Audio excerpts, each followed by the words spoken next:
안녕하세요. 저는 올해 71살 된 평범한 시어머니입니다. 이름 썩 자도 별 볼 일 없고 세상에 자랑할 만한 것도 없는 그저 그런 할머니죠. 하지만 오늘 제가 여러분께 들려드릴 이야기는 제 인생에서 가장 충격적이고 가장 통쾌한 복수담입니다. 모든 것의 시작은 며느리의 한마디였어요. 죽는 것도 아니잖아요. 아직도 제 귀에 쩌렁쩌렁 울리는 그 차가운 목소리. 그 순간 제 가슴은 갈기갈기 찢어지는 것 같았습니다. 30년을 키운 아들은 그저 입을 다물고 서 있었고 며느리는 싸늘하게 웃으며 제 절망을 바라보고 있었죠. 그때 저는 다짐했어요. 좋다. 두고 보자. 내가 가진 모든 것을 불태워서라도 너희 눈에 피눈물을 흘리게 해주겠다. 이것은 한 시어머니의 처절한 복수 이야기입니다. 3년 전 우리 민수가 지연이를 처음 집에 데려왔을 때를 지금도 생생히 기억해요. 안녕하세요, 어머니. 앞으로 잘 부탁드려요. 90도로 인사하는 그 애의 모습을 보며 저는 마음이 놓였습니다. 아, 우리 민수가 좋은 애를 만났구나. 결혼 준비 기간 내내 지연이는 정말 완벽한 며느리였어요. 어머니, 이건 너무 무거우세요. 제가 들게요. 어머니 손이 거칠어지셨네요. 핸드크림 사드릴게요. 밥상을 차리며 어머니 힘드실 텐데 제가 할게요 하던 그 애. 저는 주변 사람들에게 자랑하기 바빴죠. 우리 며느리는 정말 착해. 요즘 같은 세상에 이런 애가 어디 있겠어? 하지만 그것은 모두 연기였습니다. 결혼한 지 1년이 지나자 조금씩 변하기 시작했어요. 처음엔 사소한 것들이었어요. 설거지를 안 하고 방에 들어가 버리거나 제가 만든 음식에 짜다 맛없다 투덜거리기 시작했죠. 그래도 저는 참았어요. 신혼이니까 그럴 수 있지. 하지만 결혼 2년 차가 되자 완전히 달라졌어요. 아침에 일어나도 인사는커녕 핸드폰만 들여다보고 제가 말을 걸어도 네 대충 대답하더라고요. 그러던 어느 날 우연히 지연이가 친구와 통화하는 걸 들었어요. 시어머니가 너무 간섭이 심해. 맨날 이것저것 참견하고 언제까지 이 집에 같이 살아야 하는지 모르겠어.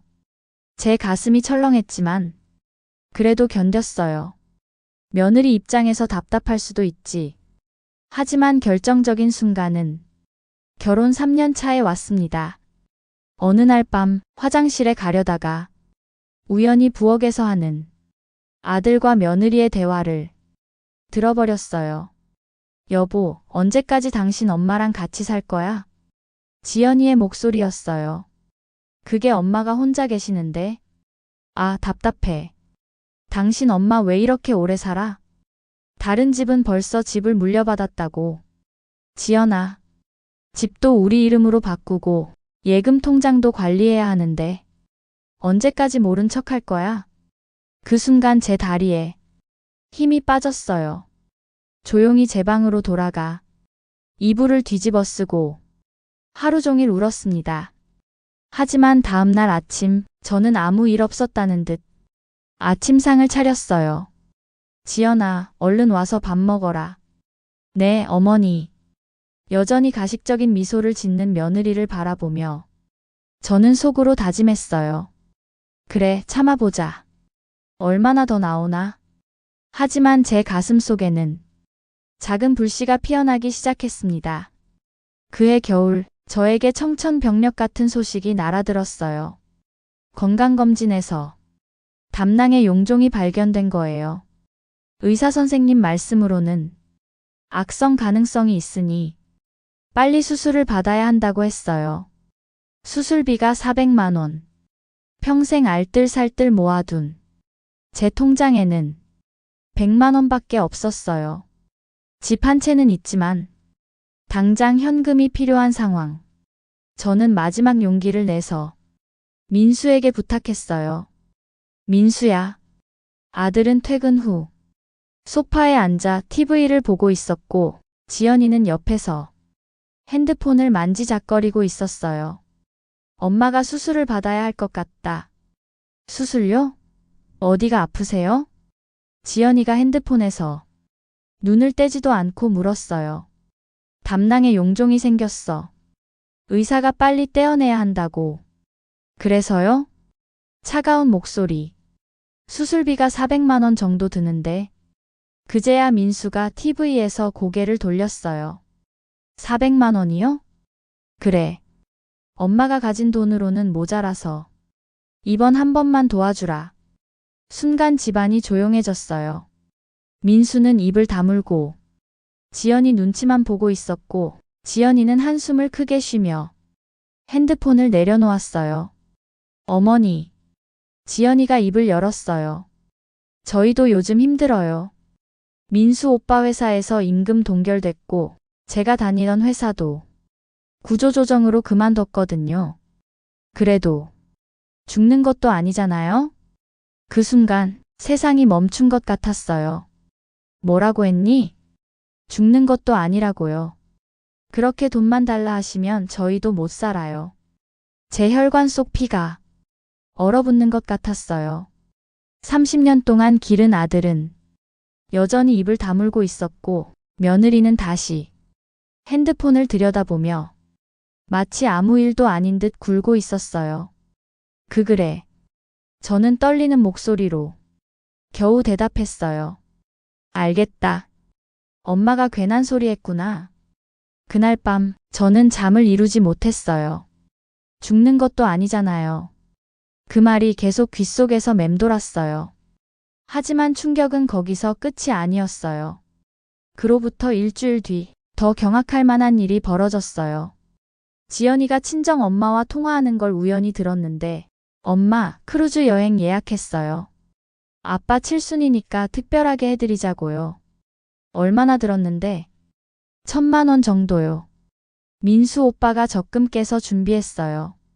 그 순간 저는 현기증이 났어요. 제 수술비 400만 원은 죽는 것도 아니라며 거절하더니 친정 부모 잔치에는 1,000만 원을 선뜻 쓴다고요? 그날 밤 저는 거울 앞에 서서 제 얼굴을 오랫동안 바라봤어요. 주름지고 늙은 얼굴, 흰머리가 성성한 모습.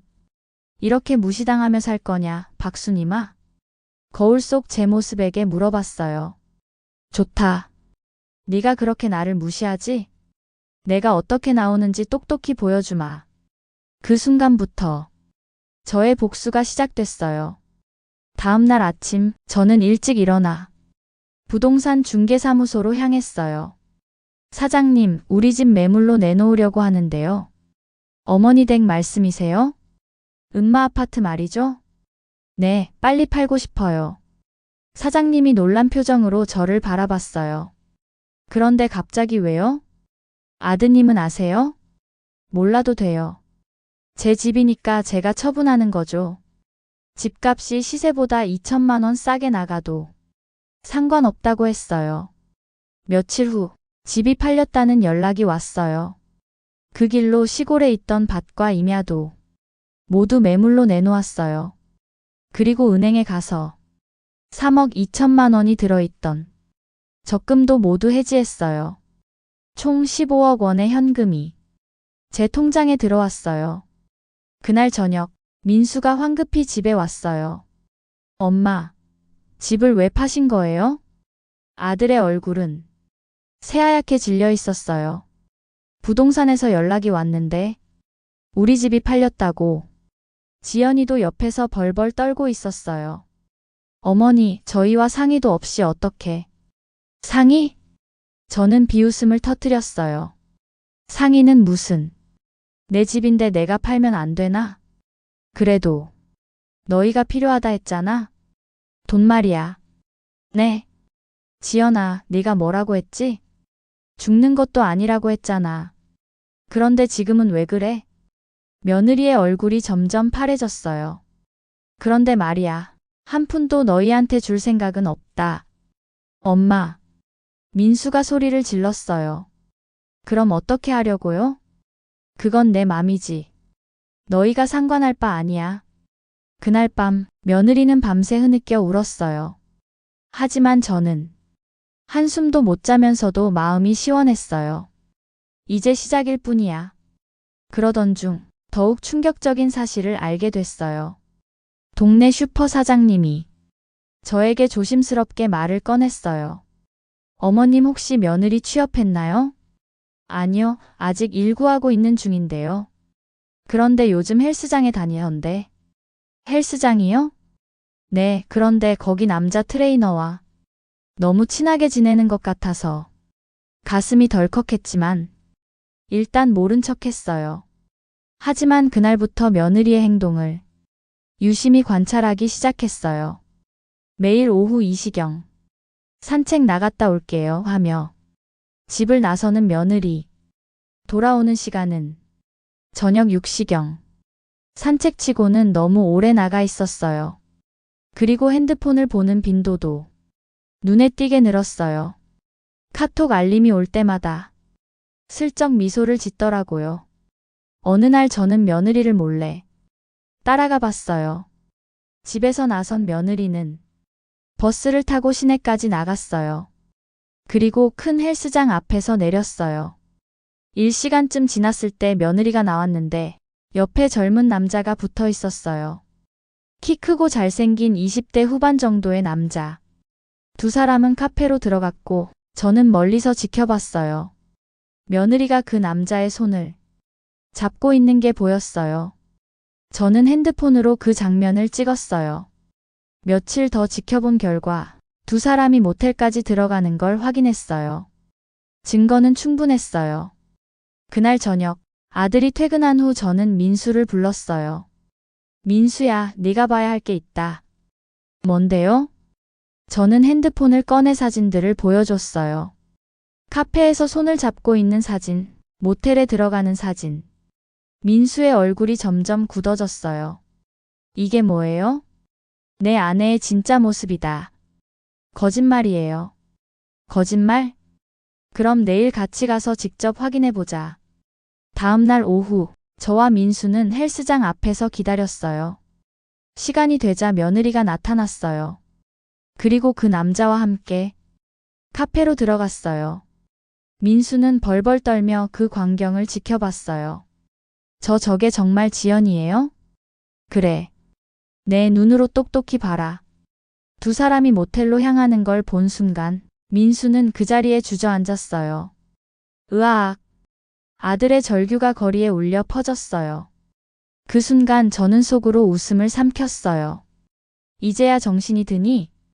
그날 밤 집에 돌아온 며느리는 여전히 태연했어요.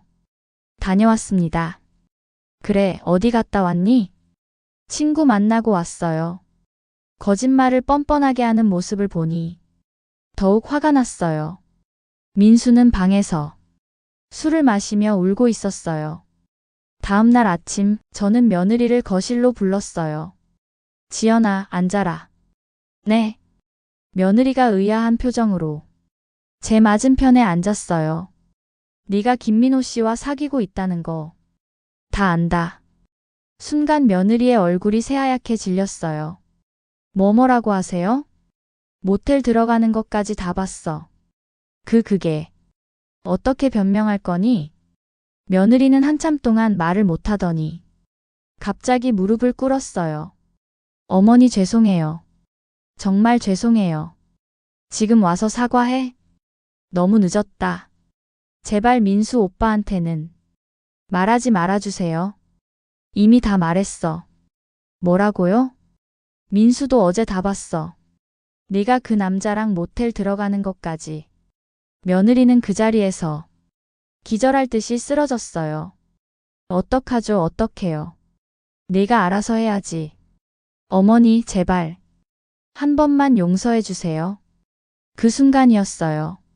며느리가 무릎을 꿇고 제 앞에서 애원하는 그 순간을 위해 저는 그동안 참아왔던 거예요. 용서? 저는 차갑게 웃었어요. 네가 뭐라고 했더라? 죽는 것도 아니잖아요? 그런데 지금은 왜 그래? 어머니. 그렇게 아등바등하니 꼴이 우습네. 며느리의 눈에서 눈물이 줄줄 흘렀어요. 하지만 전혀 불쌍하지 않았어요. 내 재산은 이미 다 처분했다. 네. 사회에 기부하기로 했어. 너희한텐 남은 게 없다. 그럴 수는. 이제 알아서 살아라. 그동안 고마웠다. 저는 그렇게 말하고 방으로 들어갔어요. 며칠 뒤 정말로 전 재산을 사회복지법인에 기부했어요.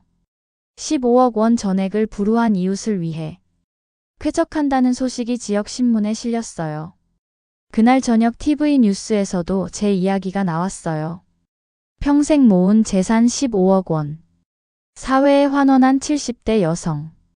기자 인터뷰에서 저는 이렇게 말했어요. 돈은 죽어서 가져갈 수 없잖아요. 살아있을 때 의미 있게 써야죠. 이웃들이 집에 찾아와 제 손을 잡고 말했어요. 수님 씨 정말 훌륭해요. 요즘 같은 세상에 이런 분이 계시다니. 존경스러워요. 아들 며느리가 복 많이 받을 거예요. 그 말을 들을 때마다 저는 속으로 웃었어요. 복? 이제 시작인데? 민수와 지연이는 결국 이혼을 했어요. 민수는 원룸으로 이사가고 지연이는 친정으로 쫓겨나듯 돌아갔어요. 그 후 저는 복지관에서 제공하는 작은 아파트로 이사를 갔어요. 15평 남짓한 작은 공간이지만 제 인생에서 가장 평화로운 시간이었어요. 가끔 민수가 찾아와서 용서를 빌어요. 엄마, 제가 잘못했어요. 다시 같이 살아요. 하지만 저는 단호하게 거절해요. 이제 각자 살자. 엄마는 이제 자유롭게 살고 싶다. 어느 날 밤 침대에 누워서 생각해봤어요. 처음엔 단순한 복수심으로 시작한 일이었는데 결국 저는 저 자신을 해방시킨 셈이었어요. 30년 동안 아들을 위해, 며느리를 위해 참고 살았지만 정작 저를 위해서는 아무것도 하지 못했거든요. 이제는 다릅니다. 아침에 일어나면 제가 하고 싶은 대로 하루를 시작해요. 동네 할머니들과 수다 떨고 도서관에서 책도 읽고 가끔은 영화도 보러 가요. 돈은 없지만 마음은 부자가 된 기분이에요. 며칠 전에는 지연이가 찾아왔어요. 어머니, 제가 정말 잘못했어요. 한 번만 용서해 주세요. 하지만 저는 문도 열어주지 않았어요. 죽는 것도 아니잖니. 스스로 알아서 하렴. 문틈으로 똑같은 말을 되돌려 주었어요. 그렇게 제 복수는 완성됐습니다. 돌이켜보니 평생 착하게만 살려다가 정작 가장 소중한 것들을 잃어버릴 뻔했어요. 자존심도 존중도 그리고 저 자신도 말이에요. 하지만 이제는 다릅니다. 아무도 저를 무시할 수 없고 아무도 저를 함부로 대할 수 없어요. 왜냐하면 저는 이제 정말로 자유로운 사람이니까요. 여러분도 혹시 비슷한 상황에 계시다면 기억하세요. 참는 것이 능사가 아니에요. 때로는 과감한 결단이 인생을 바꿀 수 있습니다. 저는 15억을 잃었지만 그보다 더 값진 것을 얻었어요.